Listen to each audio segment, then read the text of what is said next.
It's not the news environmentalists wanted to hear. The latest State Department report on the proposed Keystone XL pipeline is finally out, and it concludes the pipeline would not significantly impact the environment and would not significantly affect the rate of extraction of oil from Alberta's oil sands. In other words, building it won't make much difference. It's welcome news for the oil industry and for the Harper government, but as Vashi Kapelos reports, Keystone is far from the finish line. It's been a long 5 years for the proposed Keystone pipeline. The project, which will carry crude from Alberta across the border, has faced a number of hurdles in that time. But today, one more has been crossed.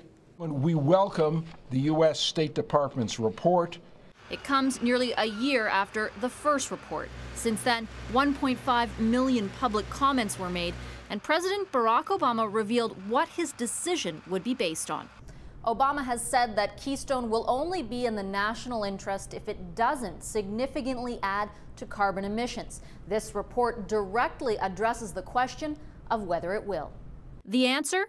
Approval or denial of any one crude oil transport project, including the proposed project, is unlikely to significantly impact the rate of extraction in the oil sands. We now have a very favorable, in our view, decision in the EIS. It will get the president off the hook in terms of saying, look, it's not going to be a big factor in GHG emissions. Still, there is a long road to go for the pipeline. Both environmentalists and the opposition point to a significant aspect of this latest report. There is a very clear indication that there is more greenhouse gas emissions from Canadian oil sands oil.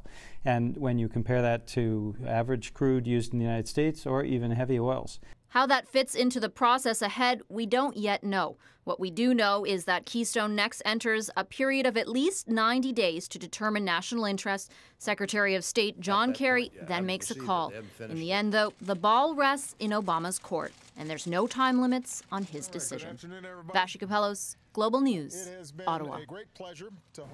And our chief political correspondent, Tom Clark, joins me now. Tom, the battle over Keystone has been waging for months, of course. This doesn't end it, does it? No, it really, in many respects, Donna, it begins it, because we're moving into the politics of persuasion. And if you had any doubt about how seriously that is being taken, take a look at this. This was an ad produced by the Conservative Party of Canada / the Canadian government that came out literally just minutes after the State Department report hit the table. Here it is. Take a look. A lot has been said about Canada's oil industry. Now, American billionaires are using their wealth to attack our oil industry. But the distortion of facts and the hysterical fear-mongering has to stop. Well, there it is. American billionaires, those bad people who are supposedly financing environmental groups that are opposed to Keystone. Game on.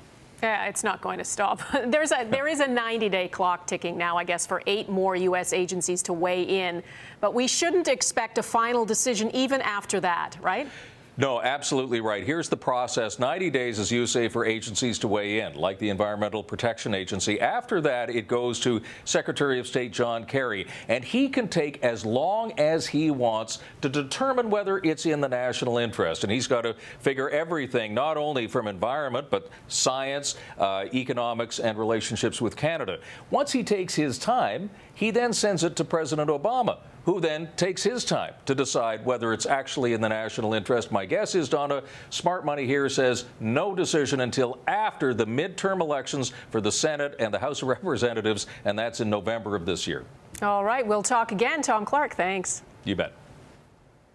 And you can look through the State Department report yourself. We've posted it online at globalnews.ca.